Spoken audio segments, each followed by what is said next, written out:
Assalamualaikum everyone. In this video, we will talk about chromatography. What is chromatography? What is its baseline procedure and what are its applications? So, the term chromatography comes from Greek and it is composed of two words, chroma and graphic. Chroma means color and graphy means to write or to separate. So, this technique was first time observed by Michael Tesvet in 1906. ठीक है, Michael टेस्मेक एक Russian scientist था। उसने सबसे पहले इस technique को plant pigments को सेपरेट आउट करने के लिए यूज़ किया। उसने सेपरेट किया क्लोरोफिल तो जेंथोफिल्स को, कैरोटीनॉइड्स को, और वो डिफरेंट बैंड्स के फॉर्म में जो थे वो सेपरेट हुए। तो उसी बेस पे जो हमारे रशियन साइंटिस्ट हैं उसने इस क्रोमेटोग्राफी की टेक्निक को नेम दिया। ठीक है, colour separation. So this is basically a technique that is use to separate the components of a mixture and identify them on the basis of their colour. Means के एक mixture होता है जिसके अंदर मल्टीपल कंपोनेंट्स होते हैं, उनको separate करती है उनके कंपोनेंट्स को और उनको उनके कलर के बेस पे आइडेंटिफाई करती है। इसके अंदर हमारे पास दो फेज़ होते हैं, एक स्टेशनरी फेज़ होता है, एक मोबाइल फेज़ होता है। नाम से ही इंडिकेट हो रहा है, स्टेशनरी फेज़ जो है वो stage fixed and mobile phase stage it moves. ठीक है, substance that stage fix inside the column. Means के जो हमारा क्रोमेटोग्राफी का ऑपरेटर्स होता है उसके अंदर जो सब्सटेंस फिक्स होता है उसको हम स्टेशनरी फेज़ कहते हैं। वाइल जो सॉल्वेंट यूज़ करते हैं जो हमारे पास स्टेशनरी फेज़ के ऊपर मूव करता है उसको हम क्या कहते हैं, mobile phase. Stationary phase can be a solid such as glass, silica, alumina, packed into a glass or metal tube or forming the walls of an open tube capillary. Means कि हमारे पास जो हमारा स्टेशनरी फेज़ है हम slurry बनाते हैं और हमारे पास कोई ग्लास ट्यूब हो सकती है या एलुमिनियम फॉयल होती है, उसके ऊपर स्लरी को जो है स्प्रेड करते हैं और एक थिन लेयर वगैरह बना लेते हैं। ठीक है, इसके हम स्टेशनरी फेज़, या हमारे पास और मल्टीपल टाइप्स हैं उनमें हम स्टेशनरी फेज़ को प्रिपेयर करते हैं। मोबाइल फेज़ जो है sorry choice of stationary phase जो है इट कैन बी पोलर और non polar. Same is for mobile phase, it can also be polar और नॉन पोलर। अब यहाँ पे हमारा जो बेसिक प्रिंसिपल है क्रोमेटोग्राफी का वो आ जाता है पोलैरिटी की बेस पे। ठीक है, क्योंकि कंपाउंड्स ने जो मूव करना है वो पोलैरिटी की बेस पे मूव करना है कैपिलरी एक्शन के थ्रू। तो बेसिकली हमारे पास स्टेशनरी फेज़ और जो मोबाइल फेज़ है उसको उसकी चॉइस बहुत मैटर करती है सेपरेशन पे। अगर हमने स्टेशनरी फेज़ को सेलेक्ट करना है तो वो किस तरह का होना चाहिए, वो पोलर होना चाहिए या नॉन पोलर। तो बेसिकली ये डिपेंड करता है कि हम किस चीज़ को सेपरेट कर रहे हैं और उसकी पोलैरिटी क्या है। तो जो स्टेशनरी फेज़ सेलेक्ट करते हैं इसकी पोलैरिटी जो हमारा सैंपल कंपाउंड्स हैं उनकी पोलैरिटी से मैच होनी चाहिए या उनसे थोड़ी ज़्यादा होनी चाहिए। ठीक है, जो और बल्क और जो हमारा मोबाइल फेज़ होना चाहिए उसकी पोलैरिटी अगर हम चूज़ कर रहे हैं स्टेशनरी फेज़ को पोलर। ठीक है, स्टेशनरी फेज़ पोलर सेलेक्ट कर रहे हैं तो हमारा जो मोबाइल फेज़ है it should be non polar. Same कि अगर हम स्टेशनरी फेज़ को नॉन पोलर सेलेक्ट कर रहे हैं तो हमारा mobile phase should be polar.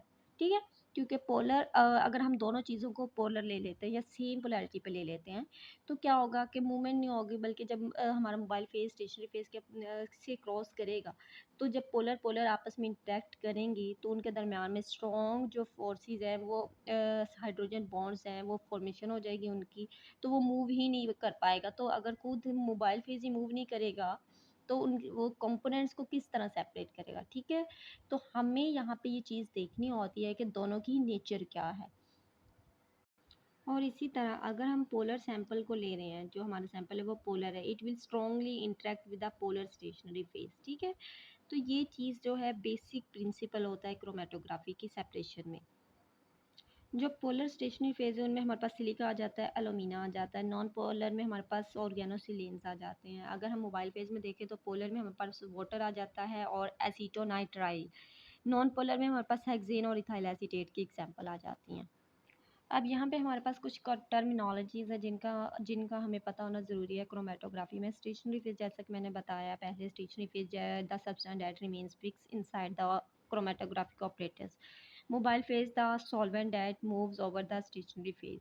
Elution is basically the process of removing the analytes from the absorbent by running solvents. Means कि हमारा जो stationary phase है उसके ऊपर जब solvent यानी मोबाइल फेज मूव करता है और तो सैंपल जो होता है मिक्सचर सैंपल उसमें से जो कंपोनेंट्स को एल्यूट करते हैं उस प्रोसेस को हम कह रहे होते हैं एल्यूशन।